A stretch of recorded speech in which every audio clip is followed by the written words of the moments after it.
Hola, ¿qué tal? Soy Pedro Llobet, una vez más desde la sala de Pedro. Este es el episodio número 5 y quiero agradecer nuevamente a aquellas personas que están escuchando los episodios anteriores y están haciendo el feedback para proponer más temas. En esta oportunidad voy a hablarles del fracaso de algunas consolas portátiles de videojuegos y la realidad virtual. Creemos que la realidad virtual es algo que tiene poco tiempo en el mercado cuando realmente data o tiene antecedentes del año 1860, cuando el dramaturgo Antoine Artaud crea el teatro de la crueldad, que estaba basado en enfrentar al espectador a sus conflictos, anhelos y obsesiones. Acá el diálogo queda en un segundo plano, se enfatiza más el lenguaje corporal y gestual, y a través de los efectos de sonido, las luces y la decoración del teatro formaban lo que era esa primera experiencia de realidad virtual.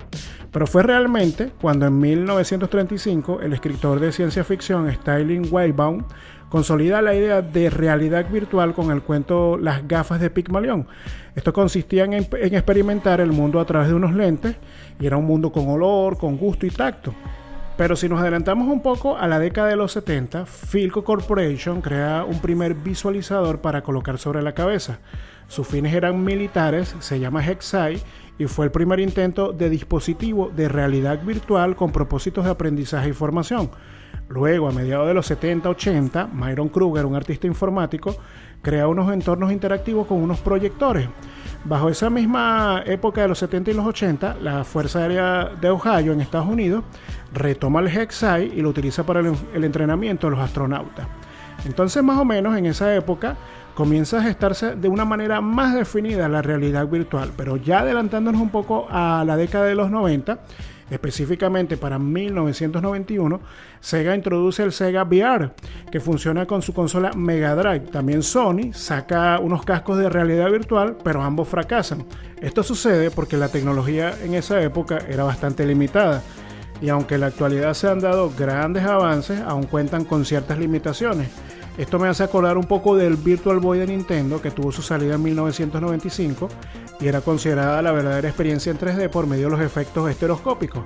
Y aunque fue diseñado para competir directamente contra sistemas similares, también fracasó. Ahora, ¿qué está pasando con la realidad virtual? Los tres inconvenientes o limitaciones que yo encuentro directo: uno es el costo de los equipos, el segundo el peso y el tercero la portabilidad.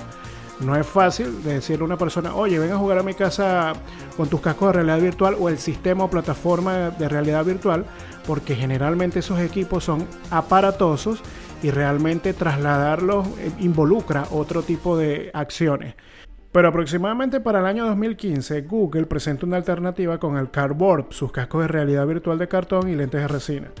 No es un cartón reciclado, es un cartón de alta resistencia y para ser armado por el usuario, es un do-it-yourself. De hecho, el celular es fundamental para su uso y el Cardboard cuenta con una ranura donde se sujeta el celular y se puede gozar de la experiencia de aplicaciones y juegos destinados para tales fines. Para ese momento, el Cardboard tiene un costo aproximado de 9 a 11 dólares. Hoy día, si accedemos a la web del Cardboard de Google, ha incrementado su precio, pero también presenta una gama de opciones que, si bien no son productos de Google, son aprobados por la firma. Además, se puede utilizar no solamente en Android, sino en iOS. Pero además de los cascos de realidad virtual, ¿qué otros aparatos se pueden considerar un fracaso? Aunque el Game Boy en sus diferentes versiones no fue un fracaso total, debemos hablar del dispositivo que marcó su salida. Pero hablando del Game Boy, en el episodio número 2 mencioné la manera en que algunos artistas musicales utilizan el Game Boy para hacer chiptune. Así que les recomiendo que escuchen ese episodio si aún no lo han escuchado. Pero ¿cuál es ese aparato que precedía al Game Boy y fue considerado un fracaso por el apuro del diseño del Game Boy como una consola un poco más versátil? Fue el Game & Watch de Nintendo también, y su salida fue entre la década de los 80 y los 90. ¿Pero qué viene siendo el Game & Watch? Eran 59 consolas portátiles que poseían un juego único con una pantalla LCD. Esta creación estuvo basada como un matatiempo inspirado en las calculadoras y más o menos bajo el mismo fundamento de función simple. El reemplazo después fue el Game Boy, que aunque a su salida, que fue en 1989, no fue lo que se esperaba, luego de contar con la llegada del Tetris, el Game Boy reportó mejores ventas. Justo para ese momento, Sega diseña el Game Gear. Este es sin duda mucho mejor que el Game Boy en aspectos técnicos. El simple hecho de contar con una pantalla de color ya decía mucho de las tecnologías aplicadas por Sega. También tenía sonido estéreo y no solamente podían jugarse los juegos producidos para esta consola, sino que se podían jugar los que estaban programados para la Master System, que era una consola destinada al hogar. Pero todas estas ventajas del Game Gear no ayudaron a superar al Game Boy, porque el problema principal del Game Gear era la duración de la batería. Y pese a que el Game Boy tenía una pantalla LCD de 4 tonos monocromáticos, las baterías daban mayor autonomía para una consola de videojuegos portátiles. Y con este recuento, doy por concluido el episodio número 5, pero les tengo un adicional que merece ser mencionado, que es el Power Glove de Nintendo. Su manufactura fue encargada a Mattel y su fecha de salida fue para 1983. Era un mando o control que utilizaba interfaz periférica, que era algo muy novedoso para la época. Claro, no era el Power Glove y ya. Traía unos sensores que debías ubicar en las esquinas del televisor para poder hacerlo funcionar. Contaba con un teclado numérico que permitía, por así decirlo, programar los juegos y hacerlos compatibles con el guante.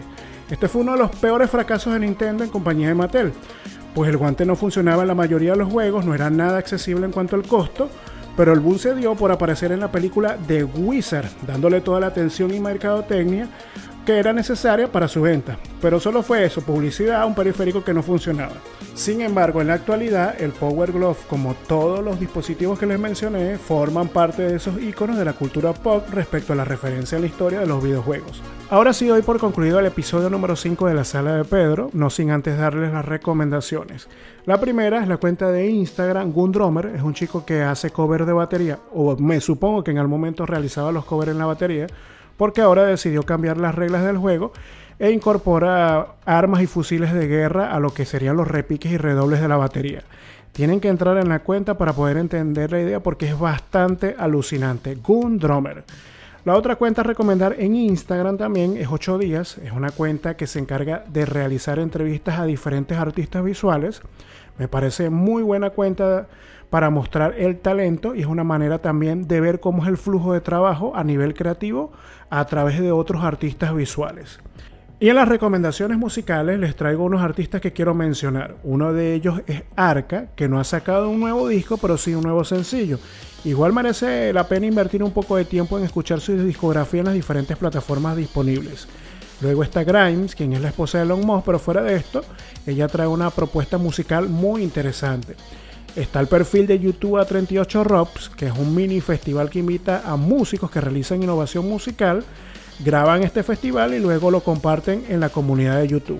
Y por último, pero no menos importante, buscando un cover de Linkin Park, específicamente la canción Fame, me encontré con dos bandas interesantes que hacen este cover y empecé a escuchar hace poco, que son Cold Rain y Crossfade. Y bueno, con eso sí damos de verdad por concluido el episodio número 5. Gracias por escuchar. Recuerda que si quieres participar puedes contactarme a través de mi correo electrónico pedrollove@gmail.com. Igual si quieres proponer temas, también me puedes ubicar por Twitter e Instagram bajo el usuario Pedro Llobet e Industria Visual. Gracias, nos vemos en la próxima.